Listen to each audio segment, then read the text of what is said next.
Bonjour, Patrice Gisquet, je suis le sélectionneur de l'équipe nationale du Portugal et je suis dans une saison pour le Wallis.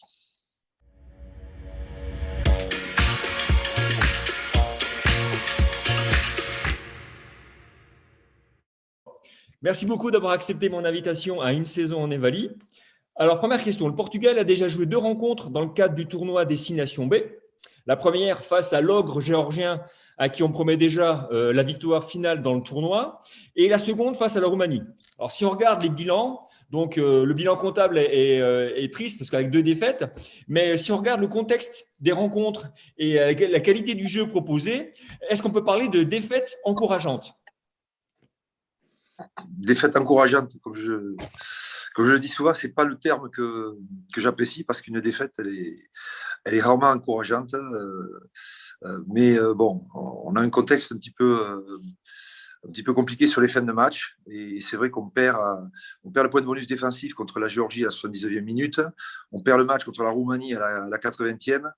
Et effectivement, dans le contenu, on a des séquences de jeu qui sont très, très intéressantes, franchement, sur la qualité du mouvement général, sur la vitesse en attaque, la vitesse la précision sur les lancements de jeu. Il y a des côtés très positifs. Mais à côté de ça, on a montré des faiblesses qui, à ce niveau-là, sont un peu rédhibitoires parce que toutes les nations du 6 Nations B sont très solides sur la conquête, sur la touche, sur la mêlée, sur les molles. Et aujourd'hui, c'est par là qu'on a pêché sur nos fins de match. C'est vrai que vos homologues géorgiens, espagnols, belges que j'ai pu interviewer louent tous à l'unanimité la qualité du jeu de mouvement de l'équipe portugaise. Est-ce que c'est par le jeu de mouvement que le Portugal peut exister au niveau international? Oui, tout à fait. On a un exemple à suivre, c'est le Japon.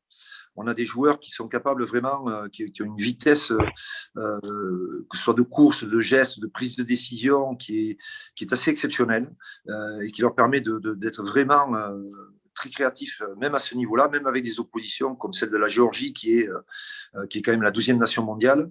Et donc, si on arrive à compléter ces qualités, enfin les mettre en œuvre avec une conquête de qualité, effectivement, je pense on peut être dangereux et surtout on peut évoluer contre tous les adversaires. Je ne sais pas, mais contre ces équipes du 6 Nations B, on peut évoluer avec certaines ambitions. Alors, ce week-end, le Portugal reçoit la sélection espagnole qui lui ressemble beaucoup dans l'envie de jouer. Comment est-ce qu'on peut aborder la préparation de ce match pour ne pas tomber dans un piège? Ah, déjà, il faut qu'on évite l'erreur qu'on avait commise contre eux lors du premier match en février, c'est-à-dire vouloir aller jouer dans les couloirs extérieurs très très rapidement, parce ils avaient mis en place une défense inversée à laquelle on s'attendait, mais on n'avait pas on n'avait pas eu la maîtrise suffisante pour être efficace dans ces couloirs. Et puis on avait fini alors on s'était vraiment focalisé sur la qualité de notre conquête et notre défense sur les molles et près des lignes par rapport au jeu d'avant espagnol. Et on avait été très efficace à ce niveau-là pendant 40 minutes. Mais on s'était heurté ensuite à nos lacunes, à nos limites du moment, parce que le championnat portugais étant arrêté depuis début janvier, le championnat de fédéral et de national aussi avait été un peu arrêté avant de reprendre. Et c'est vrai qu'on avait beaucoup de joueurs qui manquaient de compétition lorsqu'on a joué ce match. Bon, depuis, les choses ont évolué, heureusement. On a effectué des matchs amicaux pour se préparer. On a eu 2 matchs dans la compétition. Mais c'est vrai que il faut qu'on soit capable de tenir un rythme élevé pour exister face à l'Espagne. Et on n'en était pas tout à fait capable il y a un mois et demi de cela. Alors, c'est vrai que le calendrier, c'est un sacré problème, et notamment dans le tournoi Destination B, qui a un calendrier, une organisation qui est vraiment très atypique et très particulière. Donc, on voit la Géorgie qui a pu jouer ses 4 matchs de suite, et donc ce qui est quand même un avantage non négligeable quand on veut mettre en place des choses dans une équipe. Tandis que d'autres sélections, dont le Portugal, vous avez une pause, et en plus, vous allez jouer des matchs en juillet, période qui est inhabituelle et qui n'est pas forcément idéale pour jouer au rugby. Est-ce qu'il n'y a pas un problème d'équité sportive dans ce tournoi? Oh, en fait, bon, on sent bien qu'il y a il y a une volonté de privilégier un petit peu la Géorgie, mais dans le même temps, c'est une nation qui le mérite parce qu'elle évolue à un niveau sensiblement plus élevé que celui des autres nations. Je crois qu'ils sont invaincus dans la Nation B depuis 8 ans pratiquement. Et donc, ils ont l'ambition de grandir, de participer régulièrement à des Coupes du Monde. Ils ont, au cours de la compétition de novembre, la Coupe d'automne, ils ont été capables de rivaliser à certains moments avec l'Irlande notamment, même si ça a été difficile contre les Fidji lors du dernier match. Mais on sent qu'ils ont cette volonté de grandir, d'évoluer à un niveau plus élevé. Et quelque part, je trouve normal de leur permettre d'assez vite jouer ces matchs pour qu'ils participent en juillet et en novembre à d'autres compétitions avec un niveau plus relevé. Je dirais que les nations comme le Portugal, l'Espagne, la Russie, enfin bon, ne peuvent pas prétendre au même statut et le fait qu'on soit tous logés à la même enseigne sur ce mois de mars et le mois de juillet ensuite amène quand même une certaine équité. D'accord. Ben, j'espère en tout cas que ça aboutira pour la Géorgie éventuellement à passer au tournoi Destination A, parce que c'est vrai c'est un débat qui revient régulièrement, qui revient tous les ans. Est-ce que l'Italie est toujours sa place? Est-ce que la Géorgie ne pourrait pas prendre sa place?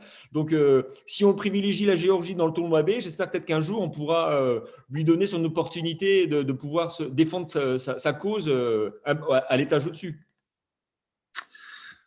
D'un point de vue sportif, on peut se poser effectivement la question, même si je crois que la dernière confrontation entre l'Italie et la Géorgie avait donné un résultat très, très sévère pour la Géorgie. Mais je pense qu'il y a d'autres considérations. Le tournoi Destination est un produit commercial et aujourd'hui, compte tenu des droits télé, du potentiel économique d'une nation comme l'Italie par rapport à la Géorgie, il y a des considérations qui sont autres que purement sportives et je pense que c'est cela qui complique ce type de perspective. Tout ça, ça nous dépasse, bien sûr, quand il s'agit donc de gros sous. Ok, ben merci beaucoup d'avoir répondu à toutes nos questions concernant déjà le tournoi. On va parler un petit peu donc du championnat national. Donc la sélection portugaise a un nombre important de joueurs évoluant en France, donc top 14, Pro D2, national et fédéral. Et quand on parle de cette nationale, donc c'est toute nouvelle division qui a été créée pour faciliter donc le passage de la fédérale à la Pro D2. On voit qu'on a des enjeux sportifs qui ont répondu aux attentes. Est-ce pour vous, comme ça semble l'être, une réussite sur le plan sportif? Oui, complètement. Ça fait longtemps que je pense que cette compétition était nécessaire parce qu'il y avait un décalage bien trop important entre les meilleures équipes de Fédéral 1 et celles de la fin du classement qui sont purement amatrices. Et donc, on avait ce décalage entre des équipes préparées comme des professionnels et à côté de cela, des équipes amateurs. Alors, c'est vrai que ça crée un engouement pour certains matchs, mais très franchement, il y avait un tel décalage dans la dimension physique qu'on pouvait craindre aussi pour la santé de certains joueurs. Et dans le même temps, cette nationale, elle donne le socle, je pense, en termes d'exigence pour prétendre jouer ensuite en Pro D2. Il y a vraiment le fait d'avoir réuni 14 clubs qui sont structurés quasiment comme des professionnels. D'une part, ça permet d'élargir un petit peu le champ, le nombre de joueurs professionnels qui évoluent en France. Et donc, ça donne des débouchés pour les joueurs qui sortent des centres de formation, des clubs pro notamment, qui n'ont pas toujours leur chance, et puis qui, quelquefois, mettent un petit peu plus de temps à éclore en top 14 ou Pro D2. Et c'est vrai que ça permet aussi aux tout meilleurs joueurs de Fédéral 1 de franchir le cap et d'aller et de montrer leur potentiel. Parce que là aussi, il y a quelques pépites qui n'ont pas été détectés lors de leurs jeunes années et qui finalement montrent un potentiel très très intéressant. C'est vrai qu'on voit le jeune Pierre Beauchaton, donc de l'US Bressanne, qui a été intégré aux entraînements en équipe de France et qui a signé un contrat donc, dans une équipe en top 14. C'est vrai qu'on voit que pour des pépites, comme vous le dites, du futur rugby français, voilà, ça permet donc de les faire éclore au plus haut niveau. Alors, la 14e journée nous a offert des scénarios encore incroyables parce que tout le monde peut battre tout le monde. Et on a l'impression que le fait de ne plus avoir de relégation suite au contexte du Covid, ça a libéré des équipes comme Dijon qui vient d'obtenir son premier bonus offensif et Aubenas qui allait gagner à Bourgoin.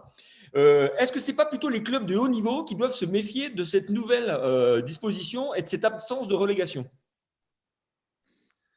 Oui, peut-être. C'est vrai que l'enjeu négatif de la relégation, on connaît tous ses effets et il a des côtés inhibants. Par contre, le fait de savoir qu'il ne peut pas y avoir de descente, ça peut, notamment dans des équipes qui sont des fois en construction, qui ont quelques jeunes joueurs, voilà, ça leur permet de se libérer. Il y a plus aucun risque. Et c'est là qu'une équipe devient dangereuse parce qu'elle libère complètement son potentiel offensif et elle peut même aller en déplacement aujourd'hui avec le contexte du Covid sans se poser de questions, sans avoir de crainte.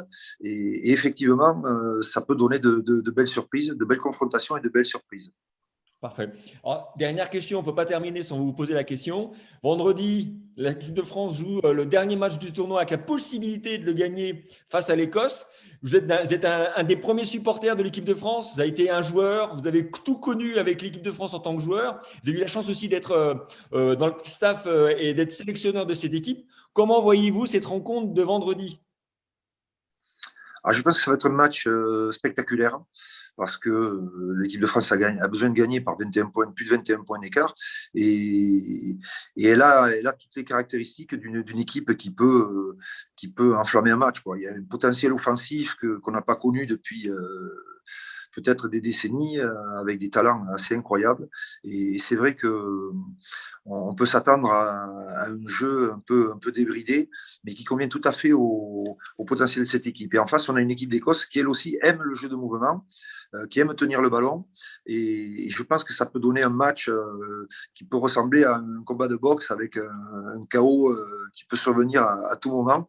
Et dans tous les cas, après la prestation enthousiasmante qu'on a tous vécue contre le Pays de Galles, on a envie de voir cette équipe de France se libérer complètement et puis tenter ce coup qui serait une belle réussite pour cette équipe qui montre quand même de belles vertus mentales aussi parce que c'est indispensable dans le haut niveau.